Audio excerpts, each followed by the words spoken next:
menyampaikan kebenaran-Mu pada malam hari ini ya Tuhan. Di dalam keterbatasan hamba memohon, pakai secara luar biasa sehingga firman yang kami dengarkan boleh menjadi pelita di dalam hidup kami. Hanya di dalam nama Yesus kami siap mendengarkan kebenaran. Amin. Ya, dipersilakan dulu kembali.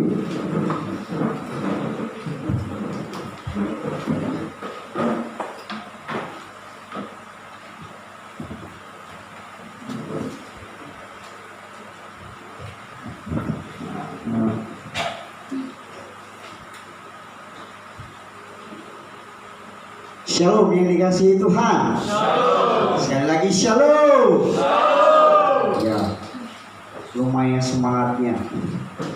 Bapak Ibu yang dikasihi Tuhan, pada sore hari ini di tengah-tengah PSBB yang masa transisi di Jakarta, kita boleh bersyukur dan berterima kasih di mana kita boleh diizinkan untuk beribadah sesuai dengan protokol kesehatan yang ada.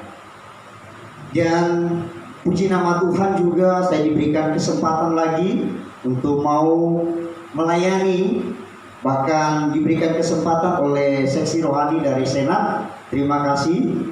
Dan pertama yang saya hormati Bapak Ketua di tempat ini.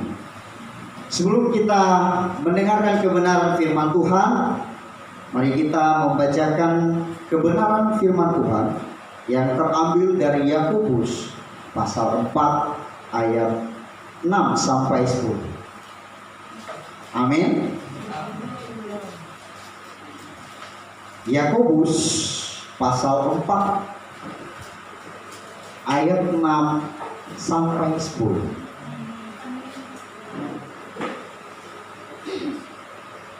Lembaga Alkitab Indonesia memberikan judul demikian: Hawa nafsu dan persahabatan dengan dunia. Ayatnya yang ke-6 demikian. Kita sama-sama membacakannya. 3 ya. Tetapi kasih karunia yang dianugerahkan kepada kita lebih besar daripada itu. Karena itu dia katakan, Allah menentang orang yang congkak, tetapi mengasihani orang yang rendah hati. Karena itu tunduklah kepada Allah dan lawanlah iblis, maka dia akan lari daripadamu. Mendekatlah kepada Allah dan Dia akan mendekat kepadamu.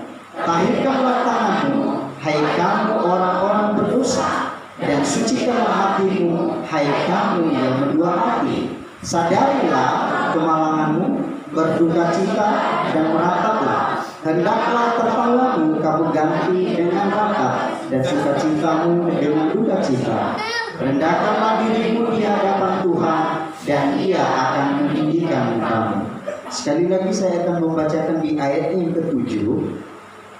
Karena itu tunduklah kepada Allah dan lawanlah iblis, maka ia akan lari daripadamu.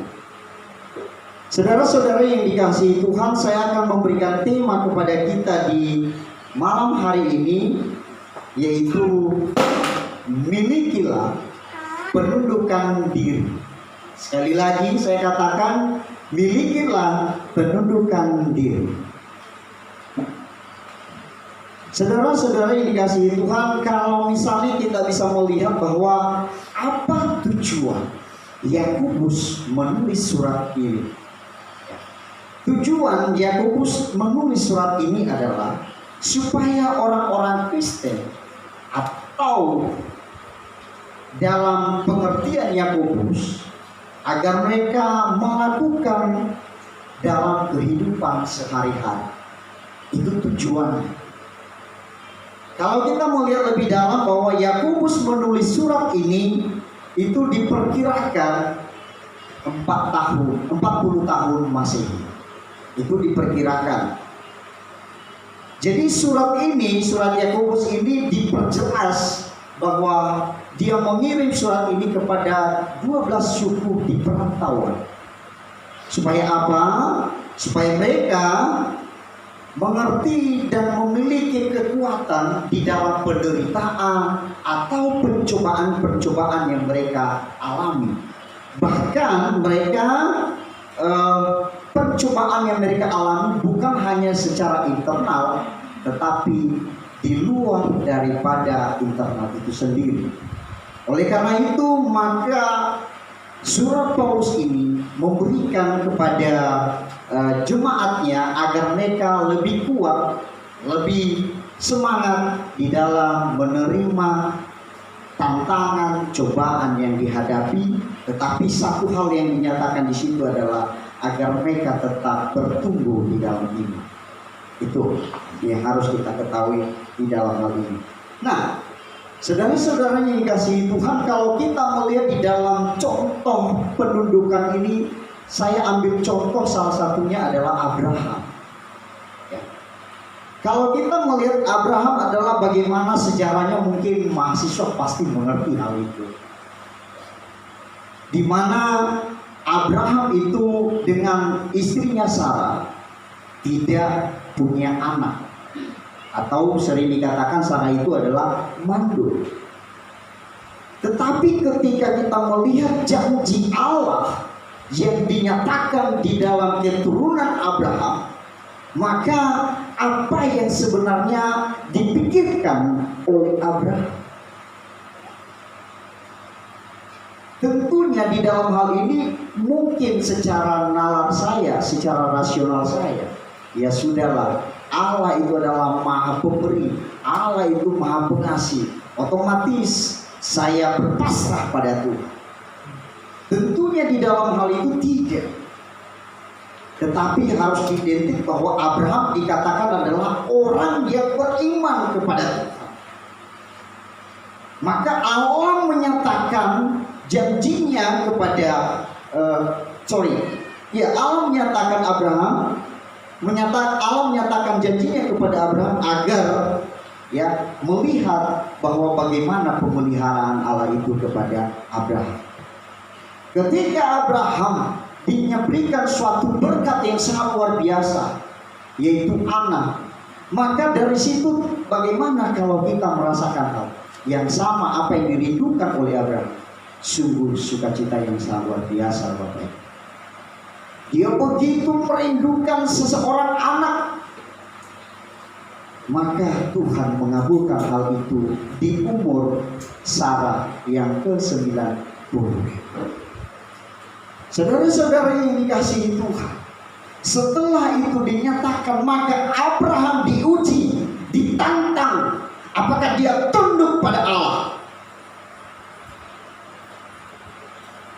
Menjadi pertanyaan kita, apakah Abraham tunduk pada Allah? Ketika Allah menyuruh Abraham untuk mengkorbankan, mempersembahkan anaknya, apa yang dilakukan Abraham?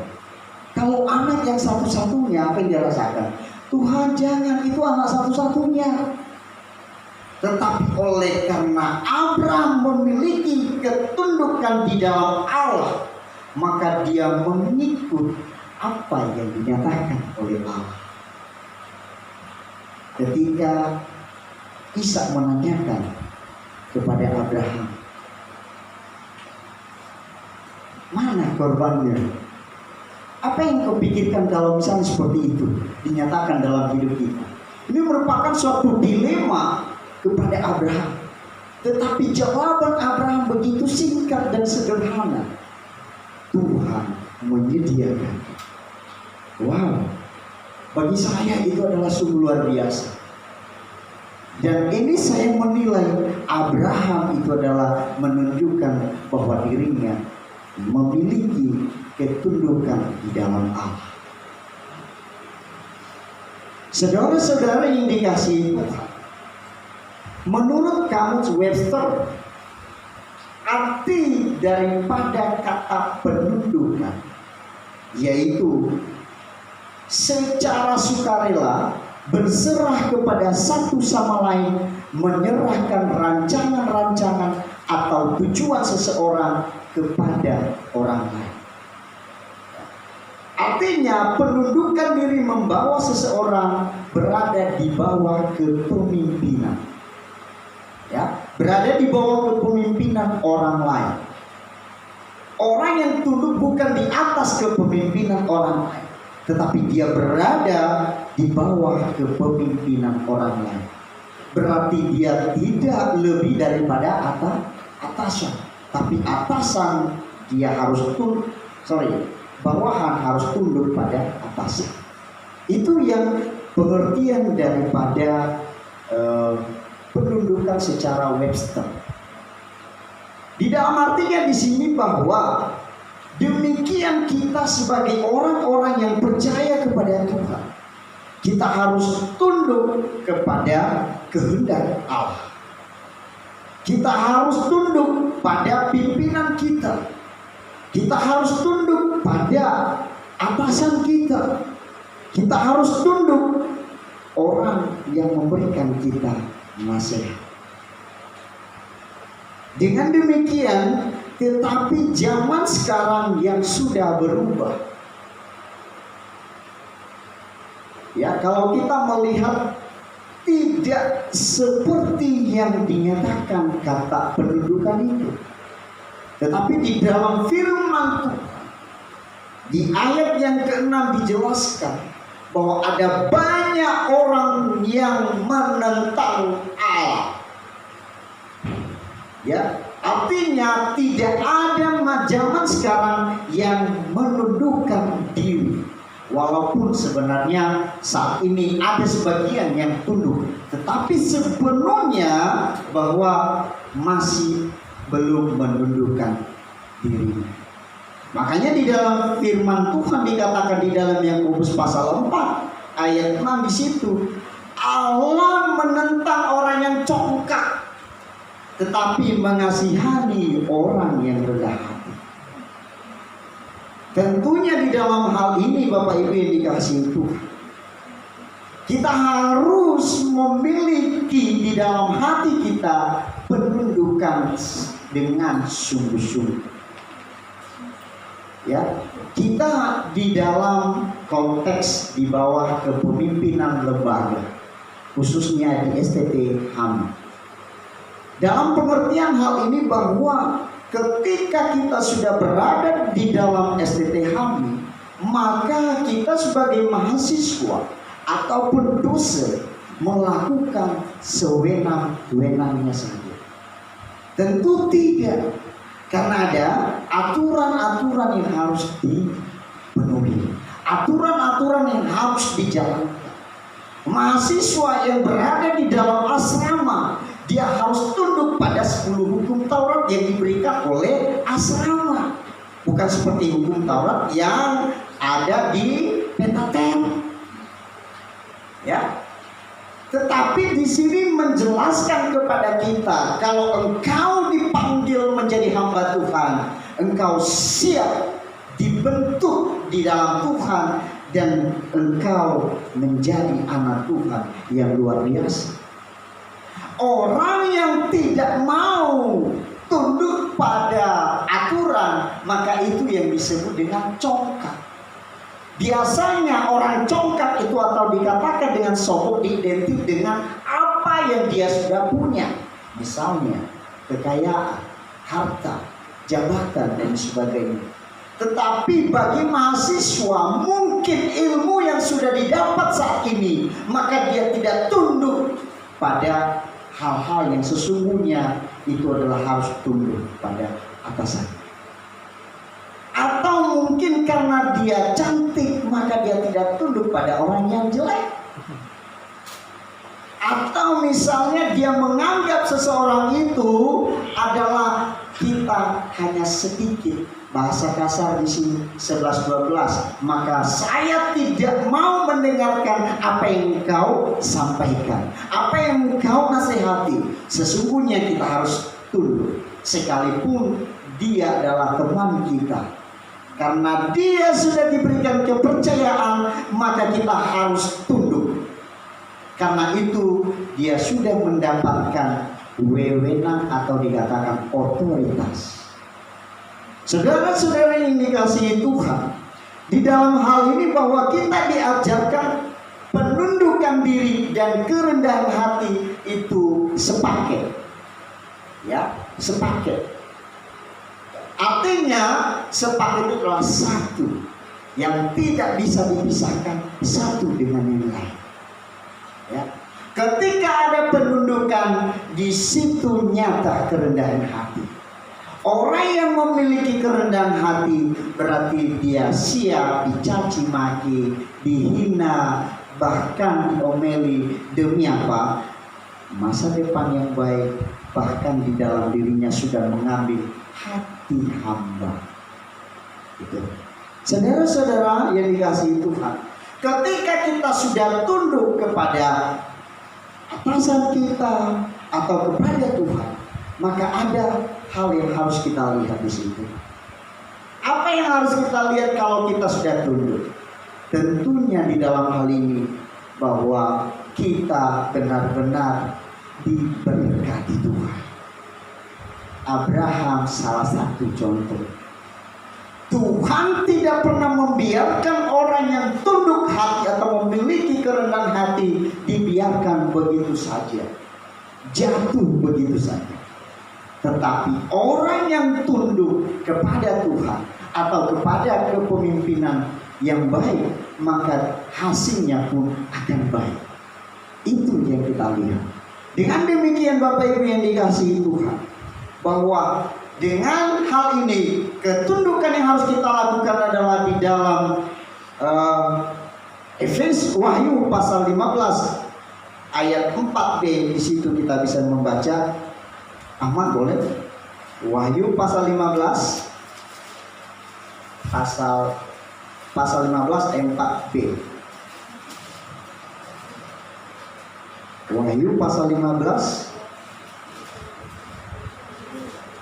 ayat 4b. Ya. Demikianlah firman Tuhan, sebab engkau saja yang kudus, karena semua bangsa akan datang dan sujud menyembah engkau, sebab telah nyata kebenaran segala penghakimanmu. Baik, terima kasih. Artinya bahwa ketika kita tunduk kepada Tuhan, berarti Tuhanlah yang memegang kendali hidup kita. Tuhanlah yang memegang, yang selalu berotoritas di dalam hidup kita. Tuhanlah yang menolong kita, yang memberikan kita kekuatan, yang memberikan kita pertolongan di dalam setiap kehidupan kita. Saudara-saudara yang dikasihi Tuhan, penundukan diri harus tumbuh dari dalam diri. Ya, penundukan diri harus tumbuh di dalam diri kita. Bukan hanya waktu-waktu tertentu saja. Ini yang sering terjadi. Di kalimat terakhir ini, waktu-waktu tertentu saja, ini yang berbahaya. Ketundukan waktu-waktu tertentu saja itu adalah bagi saya mencari muka. Ya. Artinya dia mencari perhatian kepada atasannya. Ketika tidak ada atasannya, maka dia nyatakan dia mengeluarkan karakter sikap yang tidak baik. Tapi ketika ada pemimpinnya, maka dia menyatakan penundukannya. Bagi saya itu salah. Ya, mudah-mudahan khusus bagi mahasiswa di tempat ini tidak ada hal yang demikian. Yang kedua, Bapak Ibu yang dikasihi Tuhan, kita bisa membaca di dalam Galatia pasal 5 ayat 17. Bagaimana penundukan yang sesungguhnya?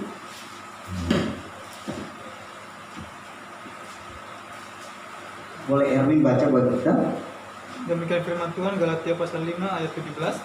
Sebab keinginan daging berlawanan dengan keinginan roh, dan keinginan roh berlawanan dengan keinginan daging, karena keduanya bertentangan, sehingga kamu setiap kali tidak melakukan apa yang kamu kehendaki. Baik, terima kasih. Untuk tunduk kepada Tuhan atau tunduk pada diri sendiri, ada yang harus dibayar, yaitu harus dimatikan keinginan daging. Bagi kita yang masih belum tunduk di dalam hal ini, yang masih menggebu-gebu keinginan daging, saya rasa itu masih belum menundukkan dirinya, baik pada manusia maupun pada Tuhan. Di dalam firman Tuhan jelas dinyatakan bahwa kita harus mati terhadap daging kita. Ya, supaya kehidupan kita akan berdampak bagi orang lain. Itu yang sesungguhnya. Ya, Bapak Ibu yang dikasihi Tuhan, bahwa di dalam firman Tuhan yang begitu kita lihat saat ini, ya, bahwa kita harus sungguh-sungguh tunduk pada Allah. Dan apapun yang terjadi di dalam konteks di bawah naungan lembaga, kita juga harus tunduk. Keras atau lembutnya pun kita harus tunduk. Kenapa? Saya yakin orang yang memimpin kita tidak membawa kita ke dalam jalan yang salah, tetapi membawa kita ke jalan yang benar. Tunduklah dalam dirimu dan engkau nyatakan berkat yang luar biasa. Biarlah firman Tuhan itu menjadi kekuatan baru bagi kita. Mari kita berdoa. Terima kasih ya Bapak, Engkau telah menyatakan bagi kami